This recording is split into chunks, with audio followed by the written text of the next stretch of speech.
An infertile millionaire decides to visit an orphanage in search of an heir, and a little boy shouts, "I've been waiting for you for 7 years, Daddy." He is completely shocked to recognize that boy's eyes. Who do you think it was? Leave it in the comments and watch until the end to see the outcome of this beautiful story that will fill your heart with love. If this story interested you, subscribe to our channel, don't forget to like this video, and tell us which city you're watching us from. We'll keep going. Alexander Richardson stood at the entrance of St. Mary's Orphanage, his Italian leather shoes slightly scuffed from the gravel driveway. The autumn wind tousled his perfectly styled hair, a minor annoyance he quickly corrected with a practiced hand. At 42, he had mastered the art of maintaining an impeccable appearance, much like he had mastered the corporate world. Today's visit was supposed to be another carefully orchestrated public relations event, a brief stop to hand over a check and pose for photographs that would grace the business sections of tomorrow's newspapers. The building before him was unremarkable. Its faded brick facade and weathered windows, a stark contrast to the gleaming skyscrapers he usually frequented. His assistant, Thomas, had briefed him thoroughly on the way here. Shake hands, smile for the cameras, present the donation, and be back in time for the board meeting at 4. Simple, efficient, and perfectly aligned with the image of the compassionate businessman he had cultivated over the years. As he stepped through the entrance, the smell of old wood and cleaning supplies filled his nostrils. The hallway was lined with children's artwork, their bright colors a cheerful attempt to mask the building's age. Sister Margaret, the orphanage's director, greeted him with a warm smile that didn't quite reach her eyes. She had seen too many wealthy donors come and go, their interest in the children lasting only as long as the camera flashes. "Mr. Richardson, we're honored to have you here," she said, leading him through the corridor. "The children are very excited to meet you." Alexander nodded, maintaining his practiced smile. He had perfected this expression over years of business dealings, just enough warmth to seem approachable, but not enough to suggest emotional investment. His mind was already on the afternoon's meeting, where he would be finalizing a billion-dollar merger that would cement his position as one of the most powerful men on the East Coast. The tour proceeded as expected, with Sister Margaret showing him the dormitories, the small library, and the dining hall. Each room held its own stories of loss and hope, but Alexander remained detached, responding with appropriate nods and polite comments at the right moments. His donation would help renovate the building's aging infrastructure, a fact that the press would surely appreciate. As they approached the recreation room, a small commotion caught his attention. A group of children were gathered around a table, engaged in what appeared to be an intense game of chess. All except one, a boy sitting alone by the window, his gaze fixed on the gray sky outside. Something about the child's solitary figure made Alexander pause. The boy couldn't have been more than 10, with dark hair that fell slightly over his eyes and a certain stillness that seemed out of place in a child so young. Without thinking, Alexander found himself walking toward him, drawn by an inexplicable force he couldn't quite understand. The boy turned as Alexander approached, and their eyes met. In that moment, something shifted in the carefully ordered world of Alexander Richardson. The child's eyes were a striking shade of green, the same unusual color that he saw every morning in his own reflection. Before Alexander could process this observation, the boy's expression changed from surprise to recognition, then to something deeper, more profound. His small hands gripped the windowsill as he stood up, his voice carrying across the suddenly silent room with crystal clarity. "Te esperé por 7 años, papai." The words hit Alexander like a physical blow. His Portuguese was rusty, but he understood perfectly. "I've waited 7 years for you, Daddy." The room seemed to spin as memories he had long suppressed began to surface. Memories of a brief but intense romance with a Brazilian charity worker named Isabella, of passionate promises made and carelessly broken, of a hasty departure driven by ambition and fear. Sister Margaret's sharp intake of breath barely registered as Alexander stared at the boy, seeing now what his mind had initially refused to acknowledge. The shape of the jaw, the set of the shoulders, the way the child held himself. It was like looking at an old photograph of himself. The world he had so carefully constructed began to crumble around the edges as the implications of this moment crashed over. him like a tidal wave. In the heavy silence that followed, Alexander Richardson, the man who had built an empire through calculated decisions and emotional detachment, found himself completely unprepared for the simple truth standing before him. His carefully scripted visit had just veered dramatically off course, and for the first time in decades he had no contingency plan, no practiced response, no way to control the narrative that was unfolding before him. The drive back to his penthouse was a blur. Alexander sat in the back of his Mercedes, his usual composure shattered by the afternoon's events.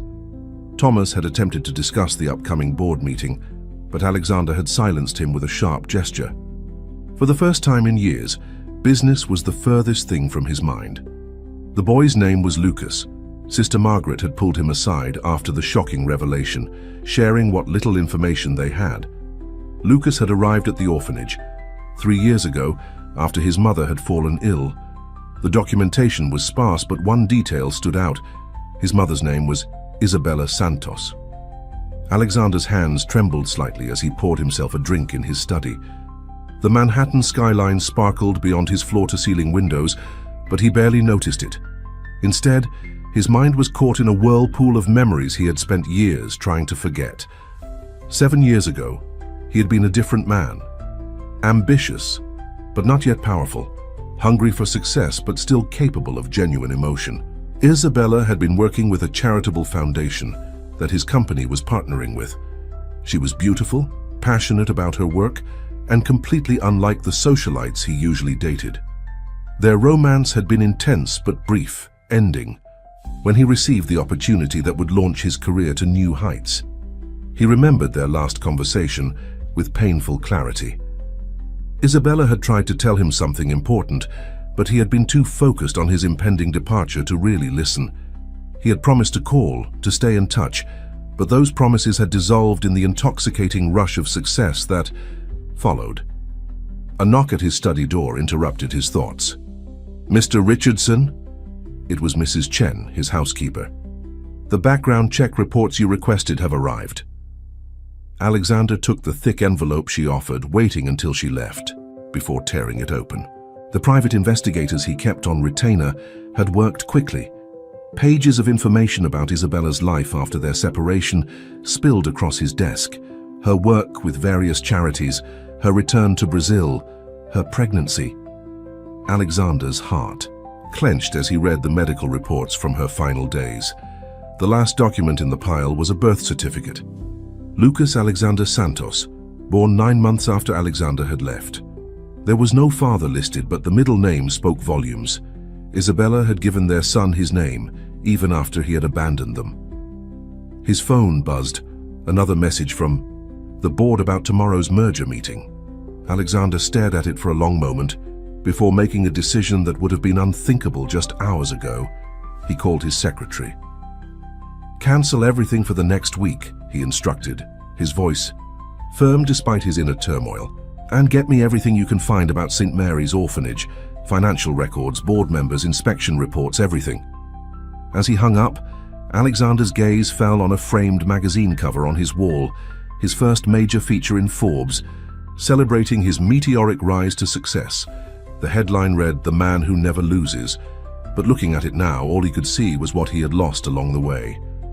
A new message popped up on his phone, this one from Sister Margaret. Lucas had been asking about him since he left. The boy wanted to know if he would come back. Alexander found himself staring at those words, feeling the weight of 7 years of absence pressing down on him. In the gathering darkness of his study, Alexander Richardson faced a truth he had been running from for years. His success had come at a price, not just to himself, but to others. He had built his empire on a foundation of calculated decisions and emotional detachment, but now that foundation was cracking. His fingers hovered over the keyboard as he considered his response to Sister Margaret. For the first time in years, he had no strategy, no carefully planned moves to make. All he had was the image of a boy with his eyes, sitting alone by a window, waiting for a father who had never known he existed. What he didn't realize yet was that this was just the beginning. The orphanage held more secrets than just his long-lost son, and his decision to delve into its past would set in motion events that would challenge everything he had built. But for now, all he could focus on was crafting a response to Sister Margaret's message. The first step in what would become the most important journey of his life. The morning sun cast long shadows across St. Mary's playground as Alexander's car pulled up to the entrance for the second time that week. This visit was different. No cameras, no press, no carefully orchestrated photo opportunities. He had dressed more casually today, trading his usual power suit for a navy blazer and khakis, an attempt to appear more approachable. Sister Margaret was waiting for him at the entrance, her expression a mixture of concern and hope. "Mr. Richardson, I appreciate you coming back so soon. Lucas has been different since your last visit, more animated but also more anxious." Alexander nodded, his throat tight. "How do we handle this?" "I've never." He trailed off, realizing how inadequate any explanation would be. "How do you explain to a child why you were absent for his entire life when you can't even justify it to yourself?" The nun's eyes softened. "Just be honest with him, Mr. Richardson. Children often understand more than we give them credit for." They found Lucas in the library, hunched over a chessboard, methodically moving pieces on both sides. Alexander paused in the doorway, struck again by how much the boy reminded him of himself at that age. The same serious expression, the same calculated movements.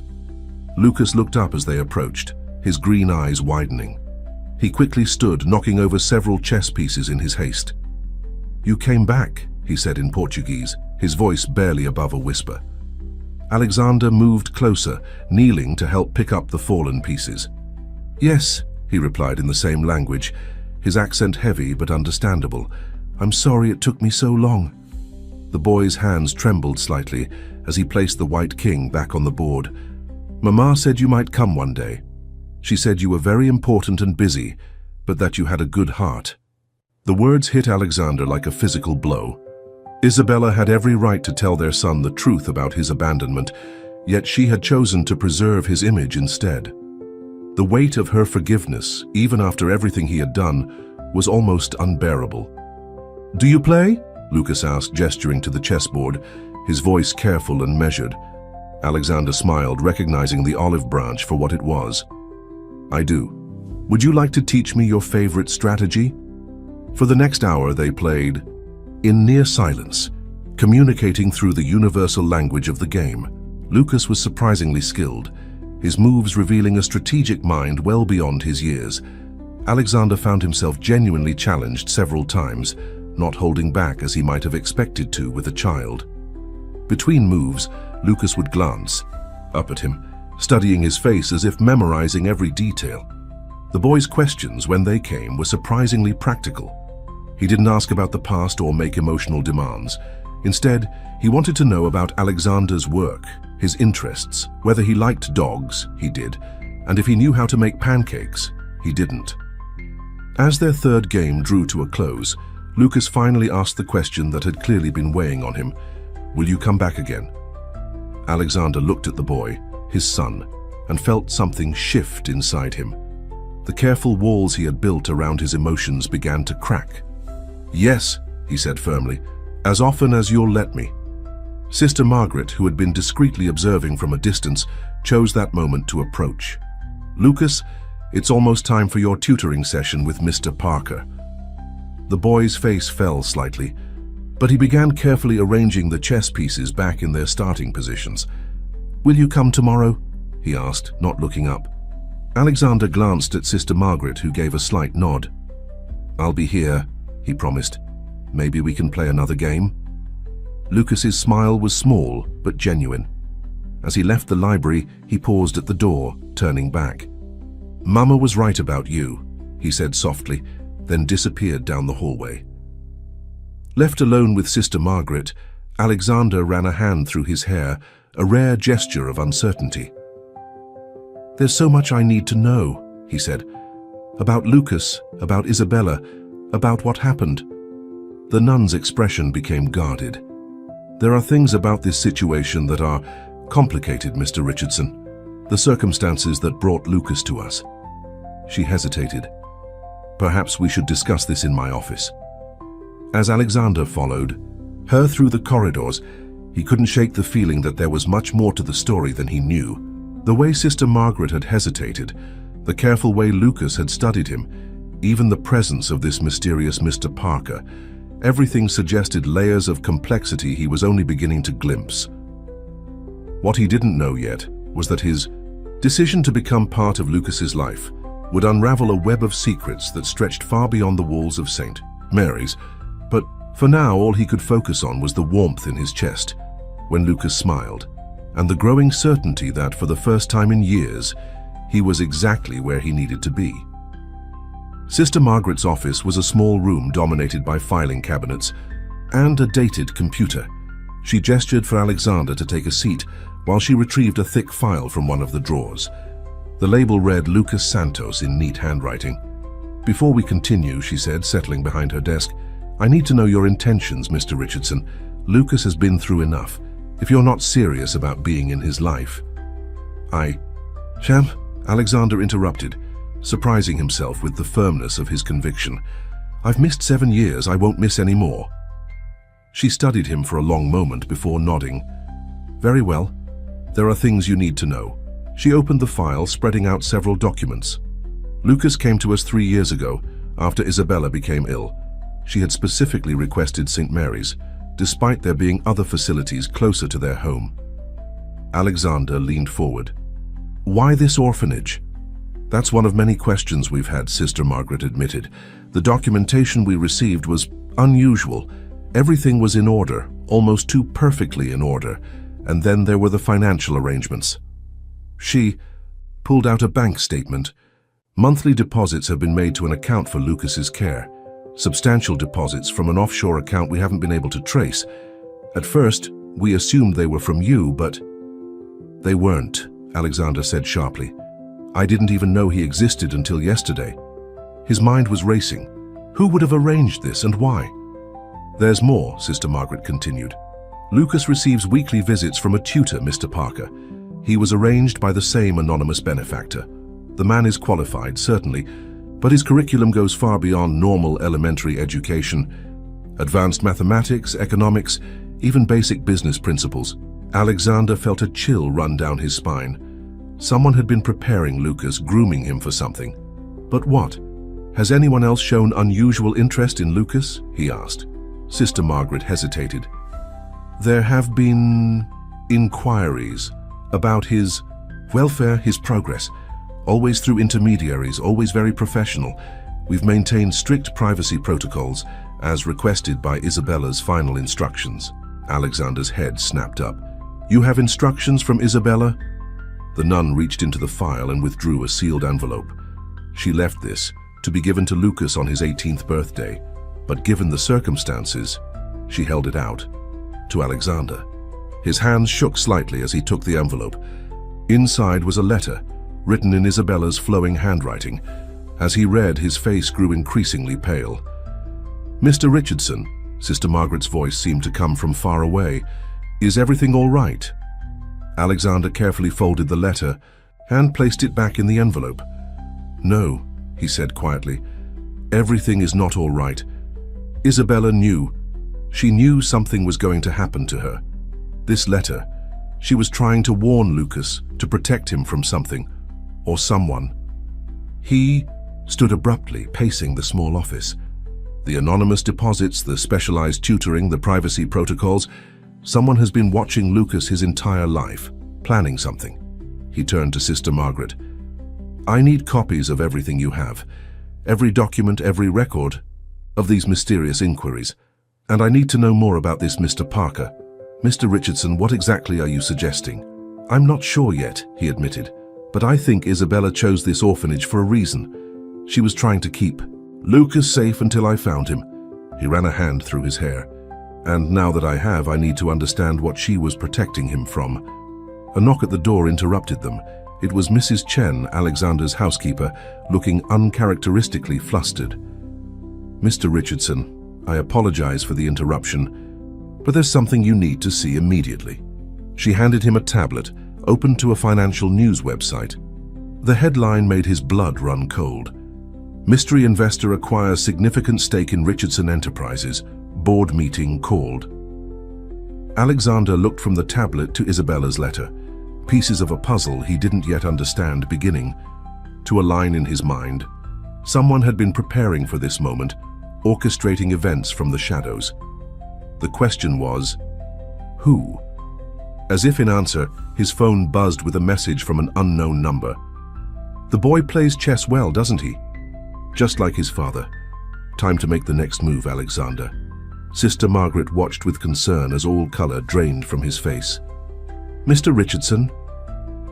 I need to see Lucas again, he said urgently. Now, before...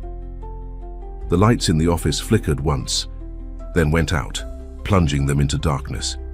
When they came back on a few seconds later, Alexander's expression had changed from concern to determination. Someone was making their move. But this time, he wouldn't be caught unprepared. This time, he had something worth fighting for. The emergency generators hummed in the background as Alexander made his way through St. Mary's dimly lit corridors, Sister Margaret hurrying beside him. His mind raced with the implications of the mysterious message and the power outage. This wasn't a coincidence. Someone was sending him a message. They found Lucas in the computer lab with his tutor, Mr. Parker. The man was tall and lean, with wire-rimmed glasses and a precise way of moving that immediately caught Alexander's attention. He seemed unusually calm about the power outage, almost as if he had been expecting it. Mr. Richardson, Parker said smoothly, standing up. What? A pleasant surprise. Lucas and I were just discussing market fluctuations and their impact on corporate valuations. He shows remarkable aptitude for financial concepts. Alexander's eyes narrowed slightly. This was not typical elementary school curriculum. Lucas, he said, keeping his voice steady, would you like to come with me? We could get some ice cream. If Sister Margaret approves. Lucas looked between his father and his tutor, an unspoken question in his eyes. Parker gave him an almost imperceptible nod, and the boy gathered his things. The interaction was subtle but telling. There was definitely more to this relationship than simple tutoring. As they walked to Alexander's car, Lucas spoke quietly in Portuguese. Mr. Parker teaches me lots of things about your company. He says it's important for me to understand how it works. Alexander helped Lucas into the back seat of his Mercedes, his security team keeping watchful eyes on their surroundings. How long has he been teaching you about my company specifically? Since I came to St. Mary's, Lucas replied, fiddling with his seatbelt. He has lots of files about Richardson Enterprises. Sometimes he makes me memorize things, board members' names, stock prices, company history. The implications made Alexander's stomach turn. Someone had been preparing Lucas, grooming him for something, but what? And why go to such lengths to keep it hidden? They drove to a small ice cream parlor a few blocks away, one of the few places Alexander remembered from his own childhood. As Lucas explored the various flavors, Alexander's phone buzzed again. Another message from the unknown number. Like father, like son. He has your eye for detail. The question is, will he have your ruthlessness when the time comes? Alexander's grip tightened on his phone. Whoever was behind this knew him, knew his past. The reference to ruthlessness wasn't random. It was a callback to his early days, to the choices he'd made during his rise to power. Papa. Lucas's voice pulled him back to the present. The boy was holding out a spoon of chocolate ice cream. Would you like to try? It's really good. The simple gesture, so innocent and childlike, made Alexander's throat tight. Here was his son offering to share his ice cream while unseen forces plotted around them. The contrast was jarring. They sat at a small table by the window, Lucas happily working his way through his sundae, while Alexander watched the street outside. His security team was positioned discreetly nearby, but he couldn't shake the feeling that they were being watched. Mama used to bring me to places like this, Lucas said suddenly. She would tell me stories about you, about how you were going to change the world with your ideas. Alexander turned back to his son. What else did she tell you about me? Lucas's face grew serious. She said you were smart but lonely. That you built big things but forgot about the small things. And, he hesitated, she said that someday you would need me to remind you about the small things. The words hit Alexander like a physical blow. Isabella had known. Somehow, she had known. This day would come. She had prepared Lucas not just with business knowledge, but with emotional insight as well. As they finished their ice cream, Alexander's phone buzzed one final time. Time to go home, Alexander. The real game is about to begin. Looking at Lucas, who was carefully wiping ice cream from his chin with a napkin, Alexander made a decision. He couldn't take Lucas back to St. Mary's. Not now, not with so many unknowns, but where could they go that would be safe? The answer came to him suddenly. There was one place from his past that very few people knew about. A property he'd kept off the books for sentimental reasons. It was time to go back to where it all began. Lucas, he said gently, how would you like to see where your mother and I first met? The boy's eyes lit up, but there was something else there too. Some flash of understanding that seemed beyond his years. Is it because of the messages you keep getting? The ones that make you worried? Alexander stared at his son, realizing not for the first time that there was much more to Lucas than met the eye. Yes, he admitted. We need to go somewhere safe while I figure some things out. Is that okay with you? Lucas nodded solemnly. Mama always said we might have to run someday. She made me practice packing a bag really fast. He paused, then added, she made me practice a lot of things. As they left the ice cream parlor, Alexander couldn't help but wonder what else Isabella had prepared their son for.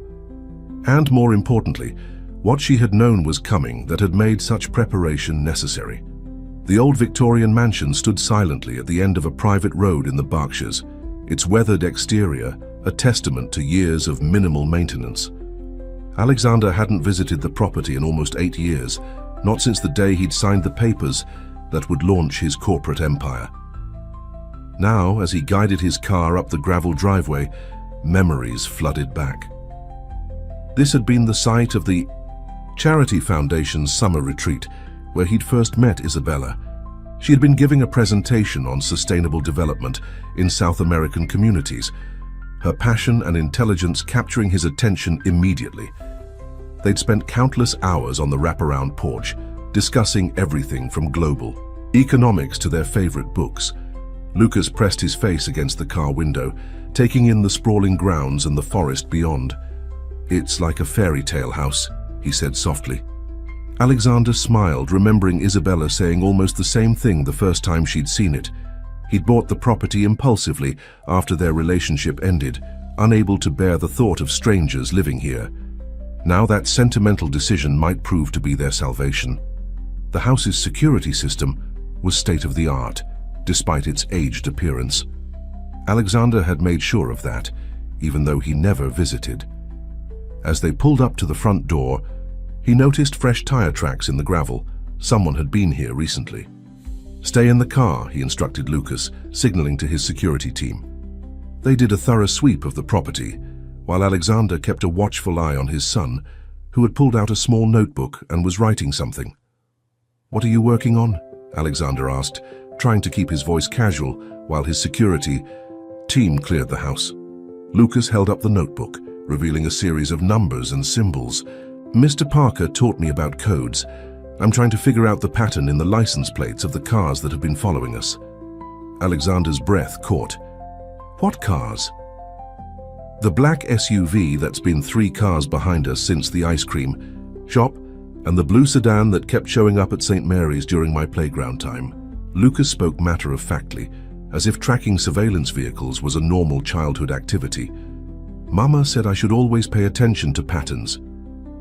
Before Alexander could process this revelation, his head of security returned. The house is clear, sir, but someone has definitely been here recently. They left something in the study. Alexander weighed his options. The smart move would be to leave, find another safe house. But whoever was behind this knew about the mansion. They demonstrated that by leaving their message. Running wouldn't solve anything. Lucas, he said, turning to his son, I need you to stay close to me, okay? And if I tell you to run or hide, you do it immediately. No questions. The boy nodded solemnly, tucking his notebook into his pocket. As they walked up to the house, Lucas slipped his small hand into Alexander's, a gesture of trust that made his heart ache. The study was exactly as Alexander remembered it, down to the leather-bound books lining the walls and the antique desk by the window. On the desk sat a single item, a chess piece, the Black Queen. Lucas moved toward it instinctively, but Alexander held him back. "Don't touch it," he warned, examining the piece from a distance. It was identical to the ones from the chess set he and Isabella had used during their games on the porch. "There's something inside it," Lucas observed, pointing to a barely visible seam around the base of the queen. Alexander carefully unscrewed the base, revealing a small USB drive hidden within.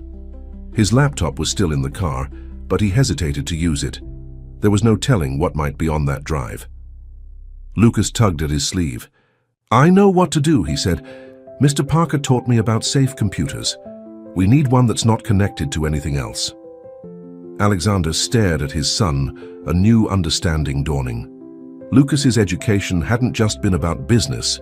He'd been trained in security protocols, surveillance awareness, and who knew, what else? Isabella and this mysterious Mr. Parker had been preparing him for exactly this type of situation. A noise from somewhere in the house made them both freeze. Alexander's security team was supposed to be watching the perimeter. No, one should be inside. Lucas's grip on his hand tightened. "The secret room," the boy whispered urgently. "Behind the bookshelf. Mama showed me in pictures." Alexander's eyes widened. He'd never known about a secret room, but of course Isabella would have found it. She had always loved exploring old houses, discovering their hidden spaces. As footsteps approached the study, Alexander quickly found the mechanism Lucas had described, a particular book that triggered a hidden door. They slipped inside just as voices became audible in the hallway. In the darkness of the hidden room, Alexander held his son close, listening to the muffled sounds of people entering the study. Lucas's breathing was steady, controlled. He showed no sign of fear, only alert attention. "You know about this place," Alexander whispered, barely audible. "What else do you know?" Lucas's response sent a chill down his spine. "Everything, Papa. Mama said when the time came I would need to know everything. She said I would have to help you remember who you used to be." The voices in the study grew louder, and Alexander could finally make out what they were saying. What he heard made his blood run cold. The game Isabella had warned about wasn't just beginning, it had been in motion for years, and Lucas was at the center of it all. In the darkness of the hidden room, Alexander and Lucas listened intently to the voices in the study. There were at least 3 people, their footsteps echoing on the hardwood floors. "The boy's not here," a woman's voice said, crisp and professional. "Richardson must have taken him somewhere else." "The drive?" another voice asked. "Gone too." "They found it." The woman sounded annoyed. "Victoria won't be pleased. We were supposed to control how this played out." Alexander felt Lucas stiffen at the mention of the name. He squeezed his son's hand gently, a silent question. Lucas responded by reaching into his pocket and pulling out his notebook, writing. In the dim light filtering through the hidden door's seams, "Victoria Fuintao, board member." Alexander's mind raced. Victoria Chen had been on his company's board for 5 years, always supportive, always pushing for more aggressive expansion. He'd never suspected she might have ulterior motives. "The study's clear," a third voice reported. "No signs of where they might have gone." "Check the grounds again," the woman ordered. "They have to be somewhere on the property." The security cameras showed them arriving, but no departure. Alexander's pulse quickened. They needed to find a way out, but the only exit he knew of was through the study. Lucas, however, was already moving deeper into the hidden space, pulling his father along with quiet confidence. The secret room was larger than Alexander had initially thought, extending behind the walls of the study. Lucas navigated it with surprising familiarity, despite never having been there before. Isabella's pictures must have been detailed indeed. They came to what felt like a dead end, but Lucas reached up and pressed something. A small panel slid, open, revealing a narrow passageway. "The house was part of the Underground Railroad," Lucas whispered. "Mama made me memorize all the escape routes. She said history always leaves us gifts if we know where to look." Alexander followed his son through the passage, marveling at how thoroughly Isabella had prepared him. The tunnel sloped gently downward, the air growing cooler. After what felt like an eternity, they emerged in what appeared to be an old wine cellar. "There's a door behind those shelves," Lucas said, pointing to the far wall. "It comes out in the garden shed, but we should wait a few minutes to make sure they're not out there." While they waited, Alexander studied his son in the dim light filtering through the cellar's tiny windows. "Lucas," he whispered, "how much do you know about what's happening?" The boy's expression became serious. "Mama said Victoria and her friends wanted to take control of your company. They've been planning it for years." He hesitated. "They wanted to use me somehow. That's why Mama hid me at St. Mary's and made sure I learned about business and computers and staying safe." Alexander's mind was spinning. Victoria Chen had joined the board shortly after Isabella's illness. Had she orchestrated everything? But why go to such lengths? Why involve a child? Lucas touched his arm. "Papa, there's something else. Mr. Parker. He's not just my tutor, he works for someone else, someone who was trying to protect us from Victoria. But I don't know who." A noise from upstairs made them both fall silent. Footsteps crossed the floor above. Them then faded. Lucas consulted his notebook again, making a small mark. "They're following a search pattern," he observed. "They'll check the cellar soon. We should go." The garden shed was exactly where Lucas said it would be, and mercifully empty. Through its dusty window, they could see two men in dark suits patrolling the grounds. Alexander pulled out his phone, intending to call his security team, but Lucas stopped him. "Not yet," he whispered. "Mama said never to call for help until you're sure who's really on your side." The wisdom in those words struck Alexander hard. How many people in his organization might be working for Victoria? How long had this conspiracy been growing right under his nose? A buzz from his phone made them both jump. Another message from the unknown number. "The Queen's secrets run deeper than the tunnels. Time to visit the castle's true keeper." Lucas read the message over his shoulder, and his eyes widened. "Papa, I know what that means. Mama used to call someone the castle keeper. A lawyer, I think. She said if anything happened, we should find him. Did she give you a name?" Lucas shook his head. "But she left me a riddle about where to find him. She said when the time came, you'd help me solve it." He pulled a folded paper from his pocket, covered in Isabella's handwriting. As Alexander read the riddle, memories stirred. He recognized the pattern in the clues, the way they referenced shared moments from his past with Isabella. She had woven their history into a map, knowing that only he could help Lucas navigate it. "I know where we need to go," Alexander said softly. "But getting there won't be easy. Are you ready?" Lucas straightened his shoulders, a gesture so reminiscent of Isabella that it made Alexander's heart ache. "Mama said you'd ask me that. She said to tell you, the best moves in chess are the ones your opponent thinks are mistakes." Alexander couldn't help but smile. Even now, Isabella was guiding them, her foresight and wisdom reaching across time to protect their son. She had known this day would come, had prepared Lucas for it in ways Alexander was only beginning to understand.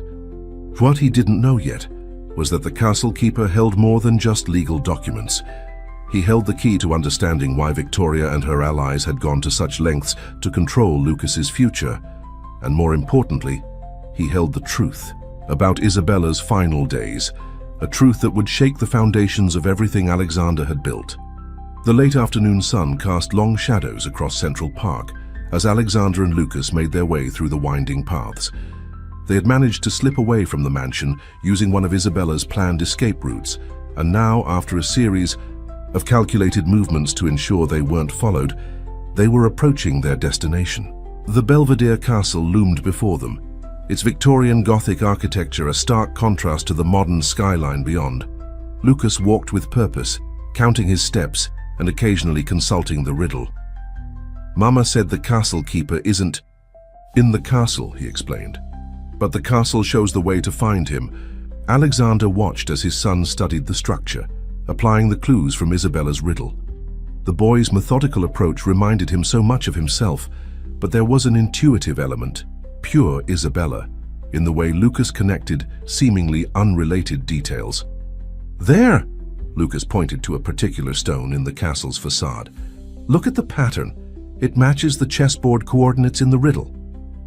Alexander examined the stone and the surrounding architecture. The pattern did indeed match the sequence Isabella had written down, and something about it triggered a memory. Years ago, during one of their early dates, Isabella had brought him here to show him something special about the castle's design. "The architect's signature," Alexander murmured. "Each of his buildings had a hidden marker pointing to." "The next one," Lucas finished excitedly, "like a treasure map across the city." They followed the architectural breadcrumbs, moving through the park and into the city streets. Lucas demonstrated an uncanny knowledge of New York's layout, another gift from his mother's careful preparation. Their path led them to an unremarkable office building in the financial district. The directory in the lobby listed dozens of law firms, but one caught Alexander's eye: Castle and Stone Legal Services. "That's it," Lucas said confidently. "Mama," said the castle keeper, hides in plain sight, just like the best chess moves. The elevator ride to the 42nd floor was tense. Alexander's phone had remained silent since the message at the mansion, but he couldn't shake the feeling that they were walking into another layer of this elaborate game. The offices of Castle and Stone were modest, but elegant. A receptionist looked up as they entered, her eyes widening slightly at the sight of Alexander Richardson. Before she could speak, an older man emerged from one of the private offices. "I've been expecting you both," he said warmly. "Though I must admit, you've arrived sooner than we anticipated." He turned to Lucas with a gentle smile. "You must be even cleverer than your mother said you would be." Lucas studied the man carefully. "You're not the castle keeper," he said, after a moment. "You're the stone." The lawyer's smile widened. "Very good. Edward Stone at your service. And you're right, I'm not the keeper, but I know where to find him." He gestured for them to follow him into his office. Once inside, Stone retrieved a thick file from a hidden safe. "Isabella entrusted us with this 7 years ago. She said you would come looking for it when the time was right." He handed the file to Alexander. "Everything you need to know about Victoria Chen's true agenda is in there."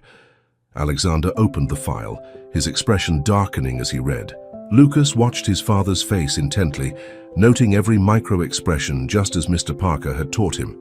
"This is impossible," Alexander finally said. "Victoria was working on this plan even before she joined the board?" Stone nodded gravely. "Isabella discovered it quite by accident. She was doing research for the charitable foundation when she found the connection between Victoria and certain offshore accounts that had been quietly buying up shares in your company for years." "But why?" Alexander asked. "Why go to all this trouble? Why involve Lucas?" "Because of what you built," Stone explained. "Your company's technology, its patents, its market position, it's all valuable. But what Victoria really wanted was your legacy." He turned to Lucas. "More specifically, she wanted to control who would inherit that legacy." Lucas pulled out his notebook, flipping to a clean page. "She wanted to use me to take over Papa's company," he said matter-of-factly. "That's why Mama made sure I learned everything about business and computers, so I could understand what was happening." Stone's expression was impressed. "Your mother said you were special. She knew you would need to be prepared for this moment." He reached into his desk and withdrew another envelope. "Which is why she left you this." The envelope was addressed to Lucas in Isabella's handwriting. The boy took it carefully, his fingers tracing the letters of his name. "Before you open that," Stone said, "there's something else you both need to know. The castle keeper, the real one, left something for you, too.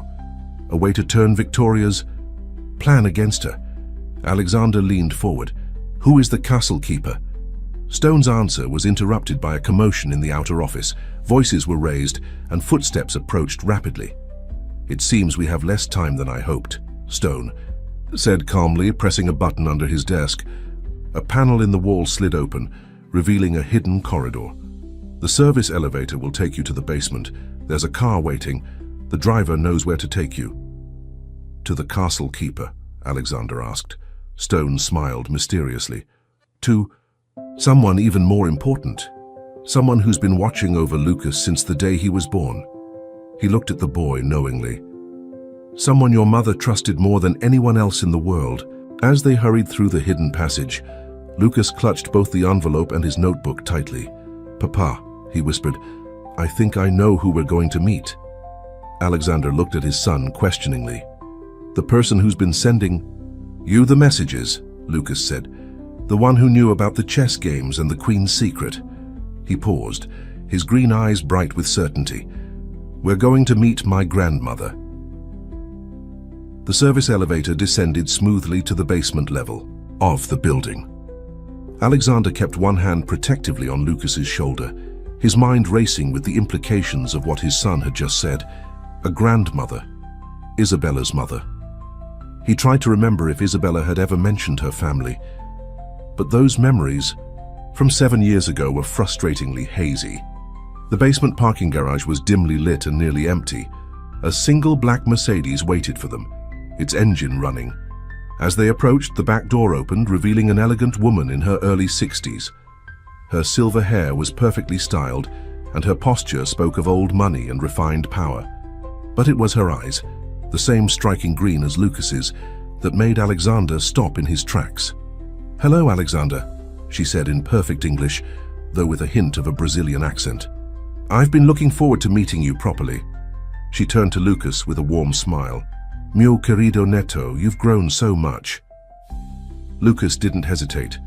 He moved forward and hugged the woman with familiar ease. "Vovó Helena," he said softly. "Mama said you would be watching." Helena Santos held her grandson close for a moment before gesturing for them both to enter the car. As they pulled out of the garage, she fixed Alexander with a penetrating gaze. "I suppose you have questions," she said. "About why I've remained hidden all these years, about why Isabella chose to keep Lucas's existence a secret from you, about Victoria Chen and her plans for your company." "You're the one who's been sending me the messages," Alexander said. It wasn't a question. Helena nodded. "Someone had to guide you to Lucas at the right moment. Victoria's plans were accelerating. We needed you to find him before she could make her move." The car wound through the city streets, taking an indirect route that Alexander recognized as a standard security procedure. Lucas sat between them, quietly writing in his notebook. "What exactly is Victoria planning?" Alexander asked. The file at Stone's office suggested something bigger than a simple corporate takeover. "Victoria Chen is merely a face for a much larger organization," Helena explained. "They've been working for decades to control key technology companies, particularly those with significant influence over global infrastructure. Your company's innovations in sustainable energy and data security make it a prime target." Lucas looked up from his notebook. "That's why Mr. Parker taught me about Papa's patents and market strategy, so I could understand what they wanted to." "For Hake!" Helena smiled proudly at her grandson. "Exactly, querido.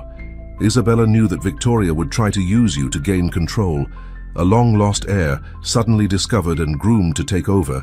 It would have been the perfect story to sway shareholders and the board. But Isabella prevented that," Alexander said slowly, pieces falling into place. "By hiding Lucas at St. Mary's, by preparing him with knowledge that would help him understand and resist manipulation."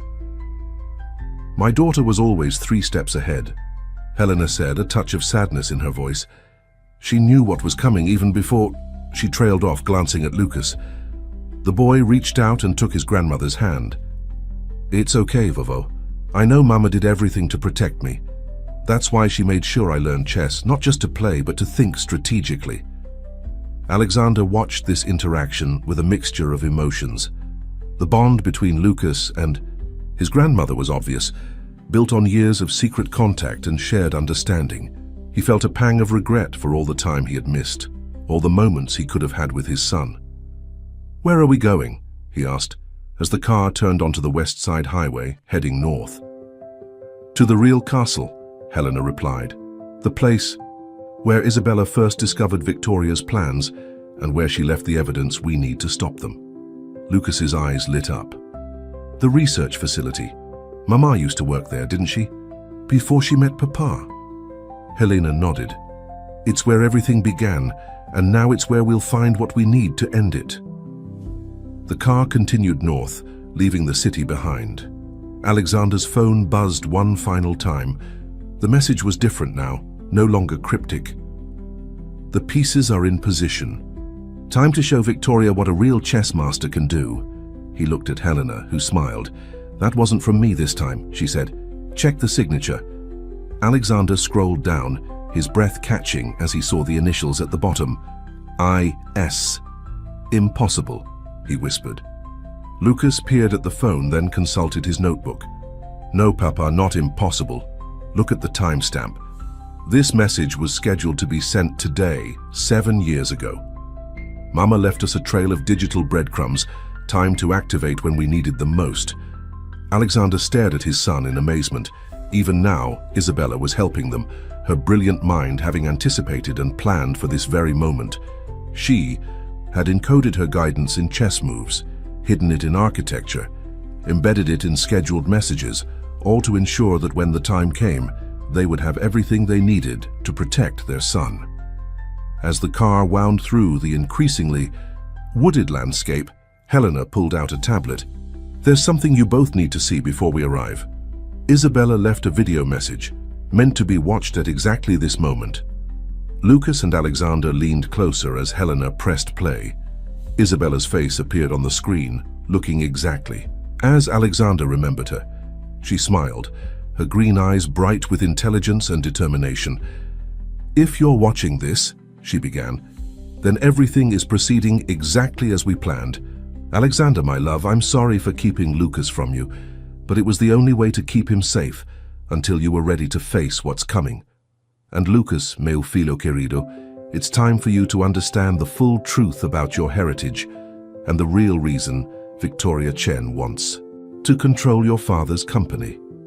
Isabella's recorded image smiled at them from the tablet screen, her presence as powerful now as it had been in life. The truth begins with a discovery I made while working at the castle research facility.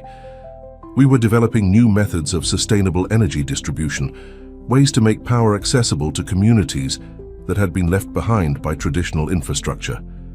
She paused, looking directly into the camera as if she could see them watching. But I found something else in the data, patterns that shouldn't have been there, signs that someone was using our research for a different purpose. The video cut to technical diagrams and code sequences that made Alexander's eyes widen. He recognized elements of his company's current technology, but there was something more, something he had never seen before. Victoria Chen's organization wasn't interested in sustainable energy, Isabella continued. They were interested in control. The distribution networks we were designing could be modified to create dependency, to hold entire regions hostage to their demands. Alexander, the patterns you've developed since then, they're the missing pieces. They need to complete their system. Lucas was scribbling furiously in his notebook, his hand flying across the page as he documented every detail.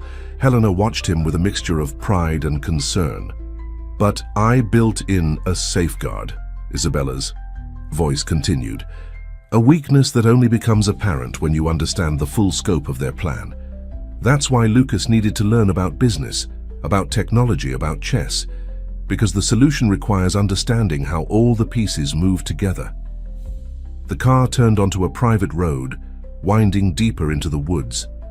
Through the trees, they caught glimpses of a modern building complex, the castle research facility.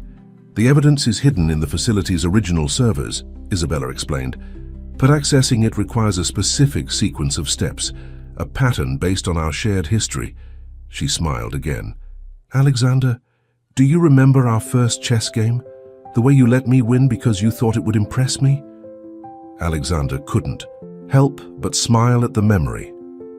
You called me out on it immediately, he said to the screen, said you'd rather lose honestly than win through someone else's manipulation. The winning move from that game is the first key, Isabella continued, as if she had heard him. Lucas knows the rest. We've been practicing them his entire life, disguised as games and puzzles. The video shifted, showing Isabella in a different setting, recorded later. She looked more tired, but her determination was unchanged. "Lucas, mi amor, by now you've met your father. You've seen the good heart that I fell in love with, the brilliant mind that sometimes forgets to look beyond the board to see the larger game. Help him remember who he was before success made him cautious, before he started playing not to lose instead of playing to win." Lucas reached out to touch the screen, his fingers tracing his mother's image. "I will, Mama," he whispered. "And Alexander," Isabella's voice softened, "I never stopped loving you. Even when I discovered what Victoria was planning, even when I had to hide our son to protect him, I knew that someday you would find your way back to the man I knew, the man who wanted to change the world for the better, not just control it." The car pulled up to the facility's security gate. Helena produced an ID card that made the guards snap to attention. "Everything you need is waiting inside," Isabella's recording concluded. "The evidence, the safeguards, the truth about Victoria's organization, but most importantly, you have each other. Lucas has your mind for strategy, Alexander, and my heart for seeing the truth behind the moves. Together, you can finish what I started." The video ended, freezing on Isabella's smile. Lucas carefully closed his notebook and looked up at his father. "Ready to play the final game, Papa?" Alexander looked at his son, seeing both Isabella's intuition and his own analytical mind reflected in those green eyes. "What's our first move?" "Actually," Helena interjected, checking her phone, "Victoria's making it for us. She just called an emergency board meeting for tomorrow morning. She's going to try to force a vote to remove you as CEO." "Can she do that?" Lucas asked, though his tone suggested he already knew the answer. "She thinks she has the votes," Helena explained. "What she doesn't know is that Isabella left us a way to expose her true plans to the board. But we have to get the evidence. Tonight." The security gate opened, and their car proceeded up the winding driveway to the main building. The facility's modern architecture gleamed in the setting sun, its walls of glass reflecting the surrounding forest. "Mama said the truth is hidden in plain sight," Lucas said, studying the building. "Just like the best chess strategies." He pulled out Isabella's letter, unopened until now. "I think it's time to read what she left for us." As Lucas broke the seal on the envelope, Alexander felt a surge of anticipation. Whatever Isabella had planned, whatever she had discovered about Victoria's true intentions, they were about to take the next step in a game 7 years in the making. The paper inside contained no words, only a series of chess moves annotated in Isabella's distinctive hand. Lucas smiled as he read them, recognition lighting up his face. "Papa," he said, looking up at his father with excitement, "do you remember the game you and Mama played the night she told you she was leaving the foundation to start her own research?" Alexander's mind raced back to that evening, to the unconventional strategy Isabella had used, the way she had sacrificed her queen to achieve an unexpected victory. The same strategy she had apparently been using all along, sacrificing her position to protect her king and prince, setting up a win that would take years to achieve. The pieces were finally in position. The game Isabella had started was about to reach its endgame. The research facility's corridors were eerily quiet in the evening hours. Helena led them through a series of security checkpoints, her old credentials still opening doors that should have been long sealed. Lucas walked between his father and grandmother, his notebook open, comparing the building's layout to something he had memorized. "The server room is in the basement," Helena explained, "but we can't go directly there. Isabella built in security, measures to prevent unauthorized access, even if someone had the right credentials." "A chess game," Lucas said, consulting his notes. "We have to visit specific locations in the right order, just like moving pieces on a board." Alexander studied the floor plan displayed on a wall. "The research labs form a grid pattern, like a chessboard." "Exactly," Helena confirmed. "Isabella designed it that way when she was head of research. Victoria never understood the significance. She always thought it was just an efficient layout design." Their first stop was a small laboratory on the 4th floor. Lucas immediately went to a specific workstation, powering up the old computer there. "This was Mama's desk," he said, confidently. "The Queen's starting position." Alexander watched in amazement as his son's fingers flew across the keyboard, entering commands that seemed far too complex for a 10-year-old. "Mr. Parker taught you this." "Some of it," Lucas replied, not taking his eyes off the screen. "But Mama left me video lessons too. I've been studying them my whole life, preparing for this moment." The screen flashed green, and Lucas smiled. First move complete. They moved through the building, following Isabella's chess-based security protocol. Each stop required specific actions: running programs, entering codes, activating dormant systems. Lucas led the way, his understanding of the pattern uncanny in its precision. "Your mother designed this whole system knowing that someday you would need to access it," Alexander realized. "Everything, your chess lessons, your business education, the coding tutorials, it was all preparation for this moment." "Not just for this," Helena corrected. "Isabella knew that Victoria would try to use Lucas to control your company. She wanted him to understand enough to resist manipulation, to see through their schemes." At their fifth stop, a corner office that had once belonged to Isabella, Lucas found something unexpected, hidden in a false bottom of an old desk. Drawer was a small photo album. The pictures inside showed Isabella with a very young Lucas, teaching him chess, reading to him, always preparing him for what was to come. "I remember these," Lucas said softly, touching one of the photos. "Mama would tell me stories about each move she was teaching me, making them into adventures so I'd remember them better." Alexander felt his throat tighten as he looked at the images of the son he hadn't known, the early years he had missed. But there was no time for regret. A message on his phone warned that Victoria's people had discovered their presence in the building. "We need to hurry," Helena urged. "They'll be here soon." The final sequence led them to the server room. The space was dominated by older hardware, carefully maintained despite its age. Lucas went straight to a specific server bank, his movements sure and purposeful. "This is it," he said, connecting his tablet to the system. "The evidence Mama found about Victoria's real plan, but..." He frowned, studying the screen. "There's something else here. Something Mama left specifically for us to find tonight." The server hummed to life and a video began playing on Lucas's tablet. Isabella appeared, looking directly into the camera. "If you're seeing this," she began, "then you're hours away from Victoria's attempt to seize control of the company. She thinks she has everything planned perfectly. The board votes lined up, the press releases prepared, even a narrative about how Lucas's discovery will legitimize the transition of power." Isabella's image smiled, a familiar glint of strategic brilliance in her eyes. But there's one thing Victoria never understood about chess. Sometimes the most powerful move isn't about what you do, it's about what you make your opponent do. The server began downloading files to Lucas's tablet. Documents, emails, financial records. A web of evidence showing not just Victoria's plans, but the larger conspiracy behind them. "This isn't just about saving my father's company, is it?" Lucas asked, looking up at his grandmother. Helena shook her head. "Victoria's organization has been trying to gain control of key technology companies for years. They want to create a system of dependency, using sustainable energy infrastructure as a means of control." "But Isabella found a way to stop them," Alexander said, reading through the documents. "She built a fatal flaw into the original research, one that only becomes apparent when you understand the full scope of their plan." Lucas nodded, his expression serious beyond his years. "That's why she made sure I learned everything about Papa's company, about the technology, about how all the pieces fit together. We need to understand the whole board to see the winning move." A noise from above made them all freeze. Footsteps were approaching, multiple sets, moving with purpose. "They're here," Helena said quietly. "But it doesn't matter.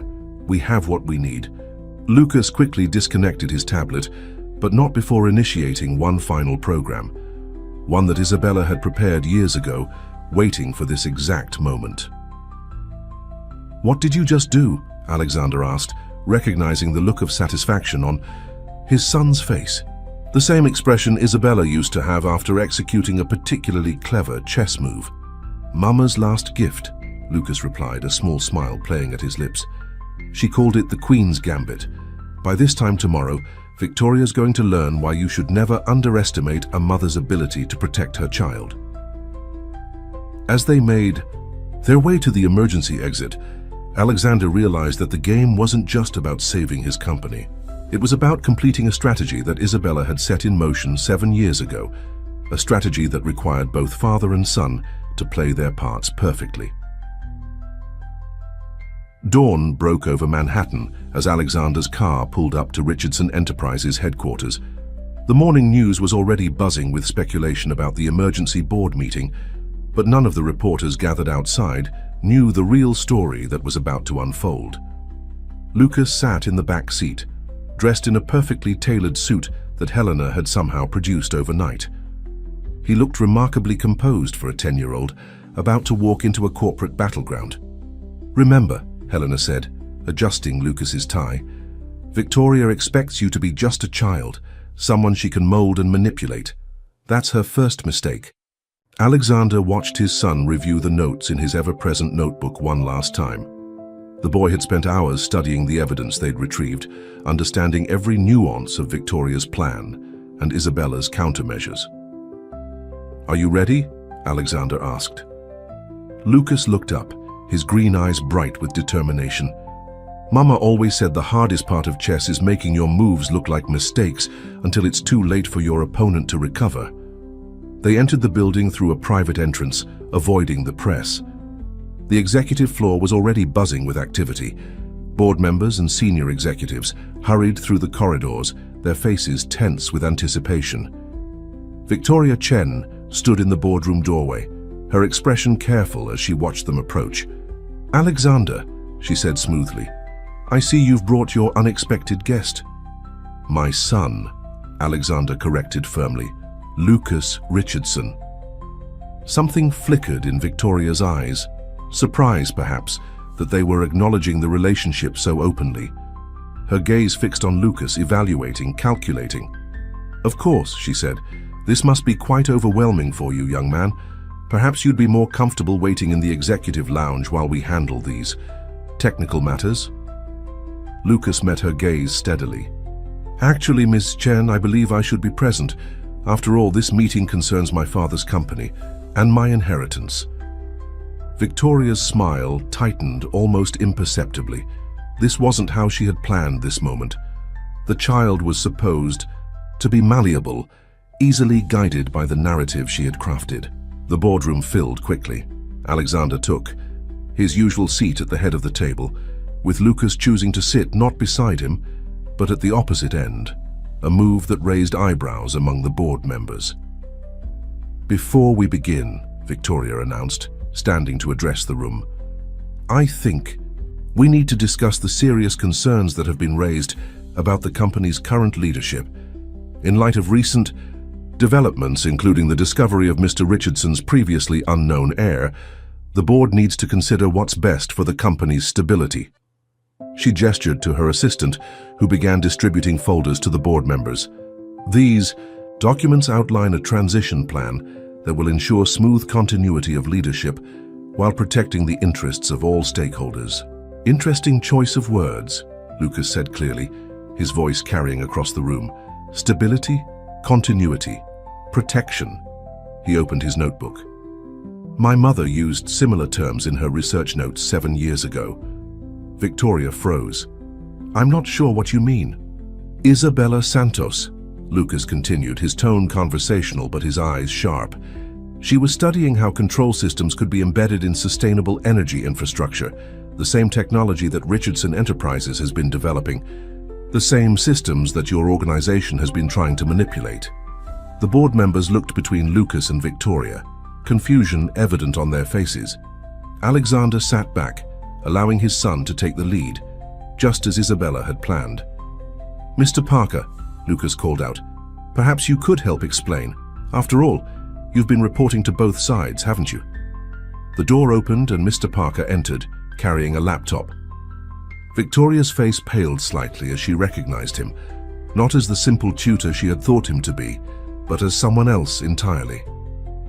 "Thomas Parker," he introduced himself to the board, "former intelligence operative, currently working as an independent investigator.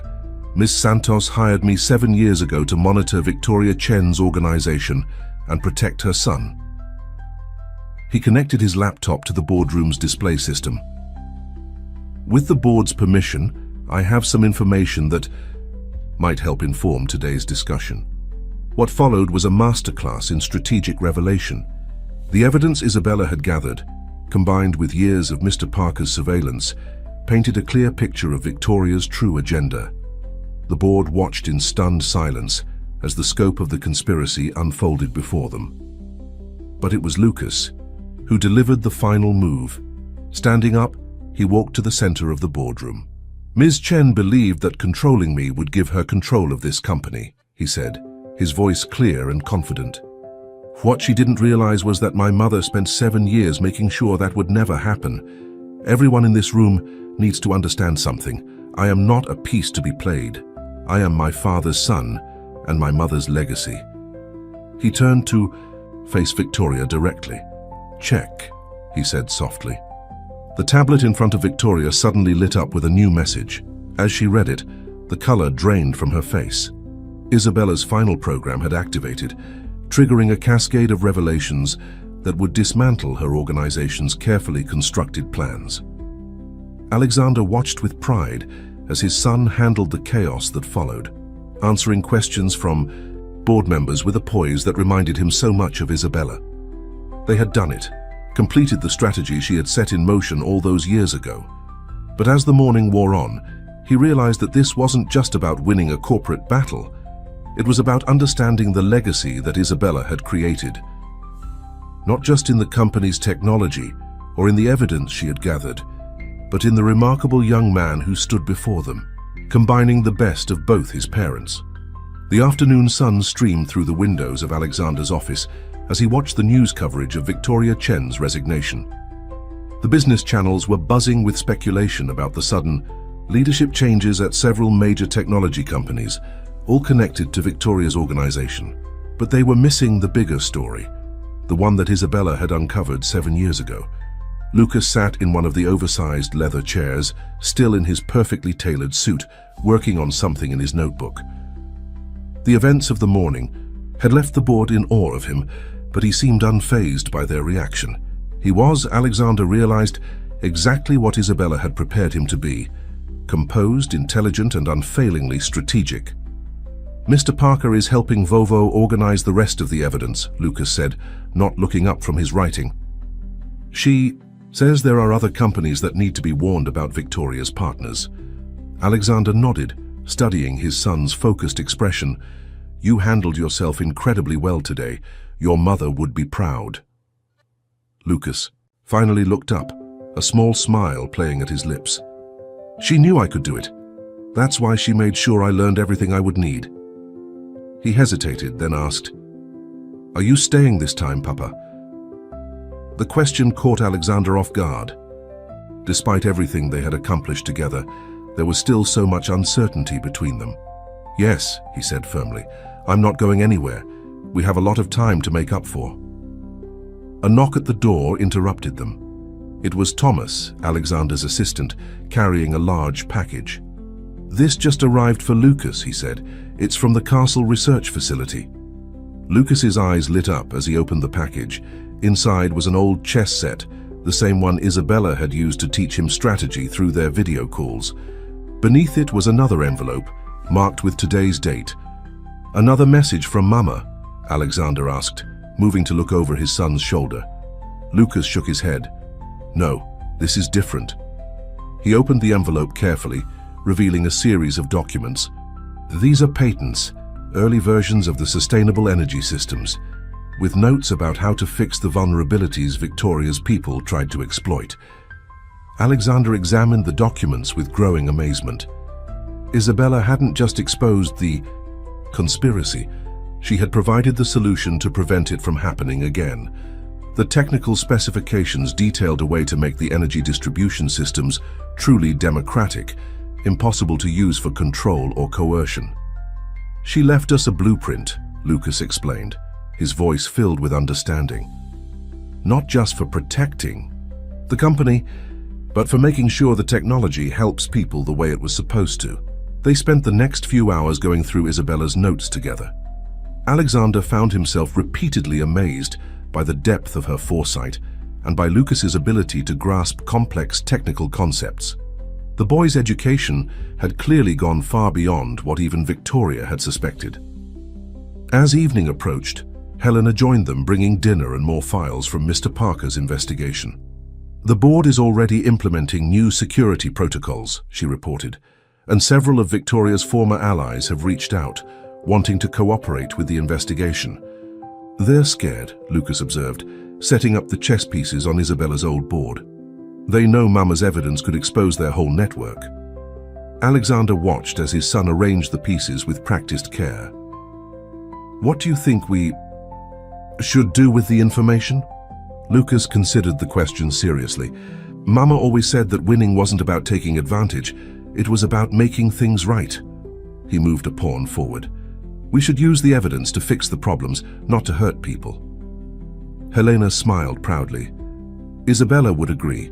She built all of this to protect people, not to seek revenge. Alexander sat down opposite Lucas at the chessboard. "Then that's what we'll do. We'll use the patents to improve the technology, make it safer, and we'll help the other companies protect themselves from similar takeover attempts. Like a good chess strategy," Lucas said, his green eyes bright with intelligence. "Protecting your pieces while helping your opponent avoid mistakes." As they played, Alexander found himself remembering his early games with Isabella, the way she had taught him to look beyond immediate advantages, to see the larger patterns. Now their son was teaching him the same lesson, showing him how to turn corporate strategy into something more meaningful. A message appeared on Alexander's phone, the last scheduled communication from Isabella's program. "The game isn't over when you win. It's over when you've made the board a better place for all the pieces." Lucas read the message and smiled. "That's from our last video lesson," he said. "Mama was teaching me about corporate responsibility. She said that real success isn't about having the most power. It's about using your position to help others." Alexander looked at his son with new understanding. Isabella hadn't just prepared Lucas to defeat Victoria's schemes, she had prepared him to be a different kind of business leader, one who could combine strategic thinking with genuine compassion. The chess game between them continued, but it was more than just a game now. It was a bridge between past and present, a way for father and son to learn each other's moves, to understand each other's minds. And with each move, Alexander saw more clearly the remarkable future that Isabella had envisioned, not just for their company, but for their family. The next few days brought a whirlwind of changes to Richardson Enterprises. The board, still processing the revelations about Victoria's conspiracy, unanimously supported Alexander's new initiative to reshape the company's approach to sustainable energy development. But the biggest changes were happening on a more personal level. Alexander had moved Lucas into his penthouse, converting his rarely used home office into a bedroom. The space quickly transformed from its stark, minimalist design into something warmer, filled with chess books, technical manuals, and the personal items Lucas had kept at St. Mary's. Helena helped with the transition, her presence providing a crucial link to the life Lucas had known before. One morning, as they ate breakfast together, Lucas brought out his notebook. "I think I understand now why Mama did everything the way she did," he said, showing Alexander a page filled with his careful analysis. "She wasn't just protecting me from Victoria, she was making sure I would be ready to help you remember something important." Alexander looked at his son's notes with interest. "What was I supposed to remember? Why you started the company in the first place?" Lucas flipped to another page, revealing newspaper clippings about Richardson Enterprises. "Early days. You wanted to help people, to make clean energy available to everyone. But somewhere along the way you started focusing more on power than purpose." The observation, so precise and yet so gentle, reminded Alexander startlingly of Isabella. "When did you collect these articles?" "Mr. Parker helped me build a file about you," Lucas explained. "Mama wanted me to understand who you were, not just what you had become. She said there was a difference." Helena, who had been quietly sipping her coffee, smiled. Isabella never lost faith in who you really were, Alexander. She knew that someday you would need to be reminded of your original vision, and that Lucas would be the one to help you remember. The morning sunlight streamed through the penthouse windows as Alexander absorbed this insight. He had spent years building his corporate empire, measuring success in stock prices and market share. But looking at Lucas, seeing the perfect blend of his strategic mind and Isabella's compassionate heart, he realized how far he had drifted from his initial dreams. "What would you like to do first?" he asked Lucas. "To help get the company back on track." Lucas didn't hesitate. "The orphanage," he said firmly. "St. Mary's needs better facilities, and there are other orphanages that need help too. We could use our technology to make their buildings more efficient, save them money on energy costs." "A pilot program," Alexander mused, seeing the potential. "We could develop a model for providing sustainable energy solutions to non-profit organizations." "Exactly." Lucas's eyes lit up with enthusiasm. "And we could work with other companies, the honest ones, to expand the program." Mama's notes included ideas for partnerships that could help make clean energy accessible to everyone. Helena watched their exchange with satisfaction. "Isabella would love this," she said softly. "Using the company's resources to help children like those at St. Mary's, it brings everything full circle." As they discussed the details of the initiative, Alexander's phone buzzed with messages from board members and executives, all eager to align themselves with the company's new direction. But he found himself more interested in watching Lucas sketch out his ideas, the boy's natural grasp of both business strategy and social impact showing through in every suggestion. "We should visit the orphanage today," Lucas said suddenly. "Sister Margaret should know what's happening and—" He hesitated. "I want to say goodbye to my friends there properly." Alexander felt a pang of emotion at the reminder that Lucas had built a life at St. Mary's, formed relationships that mattered to him. "Of course," he said. "We can go whenever you're ready. And perhaps," Helena added, "we could discuss making some improvements to the educational programs there. Mr. Parker has expressed interest in continuing to work with children who show aptitude for technology and business." Lucas nodded enthusiastically. "We could set up a proper computer lab, maybe start a chess club." He turned to Alexander. "Would you help teach sometimes, Papa? You could show them how business is like chess." The request, so simple and yet so meaningful, touched Alexander deeply. "I'd like that," he said. "Very much." As they finished breakfast and prepared for the day ahead, Alexander found himself looking at the chessboard that now permanently occupied a corner of the living room. The pieces were arranged in the middle of a game, one that Lucas had set up to mirror a particularly challenging match he'd played with Isabella via video call. "She let me win that one," Lucas said, following his father's gaze. "But she made sure I understood why each move mattered. She said sometimes winning isn't about the final position, it's about what you learn along the way." Alexander smiled, recognizing another piece of Isabella's wisdom. She had orchestrated the most intricate game of all, setting up moves years in advance, not to defeat an opponent but to bring about healing and positive change. As they headed out to visit St. Mary's, Alexander realized that their story, his and Lucas's, was really just beginning. Isabella had given them the foundation, taught them the opening moves, but the rest of the game was theirs to play. And this time they would play it together, combining strategy with compassion, success with purpose. The transformation of St. Mary's Orphanage was nothing short of remarkable. In just a few weeks, the old building had been fitted with state-of-the-art sustainable energy systems, its drafty windows replaced with smart glass, and its aging infrastructure modernized. But the most significant changes weren't in the physical structure, they were in the lives being transformed within its walls. Lucas stood in the newly renovated computer lab, helping a young girl navigate through a basic coding tutorial. Around them, other children worked at sleek new workstations, their faces bright with concentration as they explored the educational programs Lucas had helped design. "You're getting really good at this, Maria," he encouraged, watching her complete a particularly challenging exercise. "Have you tried the chess program yet?" The girl nodded enthusiastically. "Mr. Parker showed me yesterday. He said I have good strategic thinking. Alexander watched from the doorway, taking in the scene with quiet pride. The education initiative had been Lucas's idea, using their technology and resources to create opportunities for children who might otherwise never have access to such advanced learning tools. Sister Margaret appeared beside him, her eyes misty as she observed the busy classroom. When Lucas first came to us, he was so quiet, so focused on his studies. Now look at him, teaching, sharing, helping others grow. He gets that from his mother, Alexander said softly. Isabella always saw education as a way to empower people. The nun smiled knowingly, and from his father he gets the vision to make it happen on a grand scale.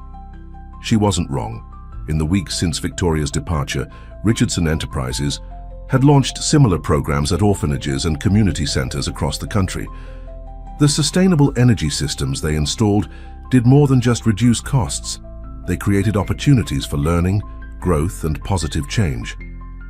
Helena, who had become a regular presence at both the orphanage and the company, entered the lab carrying a tablet. The board just approved the expansion of the education initiative, she announced. 10 more facilities will be upgraded by the end of the month. Lucas looked up from his teaching, his face bright with excitement. Did they approve the scholarship program too? Alexander nodded. Full funding for any student who wants to pursue studies in sustainable technology or business ethics. Your mother would be proud of that addition. The mention of Isabella brought a thoughtful expression to Lucas's face. He excused himself from his student and approached his father and grandmother, pulling out his ever-present notebook. I've been thinking about something Mama wrote in one of her video lessons, he said, flipping to a marked page. She talked about how true success isn't just about what you achieve, it's about what you inspire others to achieve. Helena touched the notebook gently. She always believed that education was the key to preventing people like Victoria from misusing power. Knowledge, properly shared, creates understanding. That's why we're doing this differently, Alexander agreed, gesturing to the busy classroom. Not just giving resources, but teaching people how to use them wisely. Lucas nodded, his expression serious beyond his years. Mr. Parker says some of the students here could be ready for advanced programming classes soon, and Maria. He glanced at the girl he'd been helping. She has a natural talent for system design, just like you, Papa. The pride in Lucas's voice when he said Papa still made Alexander's heart swell. Their relationship had grown stronger with each passing day, built on a foundation of shared purpose and mutual understanding. A commotion at one of the computers drew their attention. One of the students had successfully completed a particularly challenging project, a simple app that helped track the orphanage's energy usage and suggested ways to optimize it. Another future innovator, Helena remarked proudly. This is how we create real change, one mind at a time. As they watched the children work, Alexander reflected on how much had changed. The company was stronger than ever, but in a different way than before. Instead of just accumulating power, they were distributing it, creating opportunities for others to grow and succeed. Lucas tugged at his sleeve, pulling him from his. Thoughts? Papa, I want to show you something. He led Alexander to a quiet corner of the lab where a special project was displayed on a screen. I've been working on this with Mr. Parker, Lucas explained, pulling up a complex diagram. It's a way to expand the educational program globally, using the same principles Mama built into the energy distribution systems. Alexander studied the proposal, impressed by its sophistication. This could help thousands of children. Millions, Lucas corrected gently. If we do it right, Mama always said that the best strategies look beyond the immediate game. As they discussed the details of the plan, Alexander couldn't help but marvel at how perfectly Isabella's vision had come together. She had prepared their son not just to protect the company, but to transform it into something truly meaningful. Sister Margaret called out from across the room. It was time for the afternoon chess club meeting. Lucas's face lit up with enthusiasm. He had started the club as a way to teach other children the strategic thinking skills that had served him so well. "Will you stay and help teach today, Papa?" Lucas asked. "I'm showing them the Queen's Gambit." Alexander smiled, recognizing the deeper significance of the choice. Of course, some moves are worth sharing. 6 months had passed since the day Alexander first walked into St. Mary's Orphanage. The autumn air was crisp as he and Lucas made their way through Central Park, heading toward their weekly lunch at the same ice cream parlor where they had first truly connected. Lucas had grown slightly taller, his suits now regularly needed, adjusting, but his thoughtful demeanor remained unchanged. He still carried his notebook everywhere, though its pages now contained more than just observations and chess strategies. They held plans for the future, ideas for expanding their educational initiatives, and designs for new sustainable technology applications. "Mr. Parker says Maria's code passed all the security tests," Lucas reported as they walked. "She could start the advanced program next month if you approve." Alexander smiled, remembering the shy girl who had blossomed under their educational program. "She's not the only one. Sister Margaret tells me we have 12 students ready for advanced placement." They passed the Belvedere Castle, where their journey to uncover Isabella's plan had led them months ago.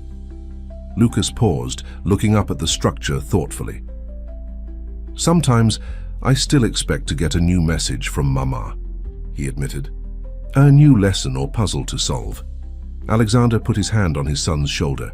"Your mother gave us the most important lessons already. We just have to keep applying them."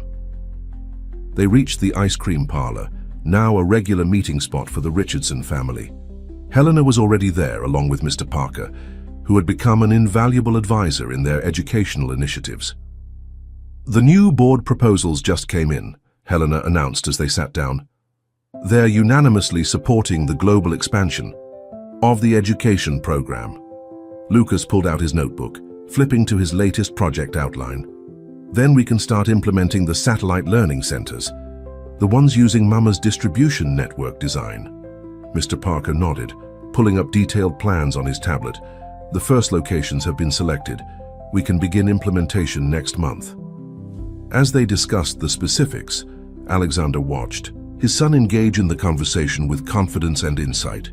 Lucas had found his own balance between business acumen and social responsibility, carrying forward Isabella's vision while adding his own unique perspective. "There's something else," Helena said, her expression softening. "The Isabella Santos Foundation is officially registered. The board approved full funding this morning." Lucas looked up from his notebook, his green eyes bright with emotion. "Really? We can start helping other families like Mama wanted." Alexander nodded.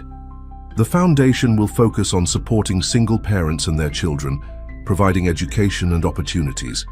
Your mother would have loved it." The foundation had been Lucas's idea, a way to honor Isabella's memory by helping others who might be struggling as she had. It would provide resources, education, and support to ensure that no other parent would have to make the impossible choices she had faced. "I found something in Mama's old research files," Lucas said, pulling out a worn envelope. "I think she meant for us to find it now."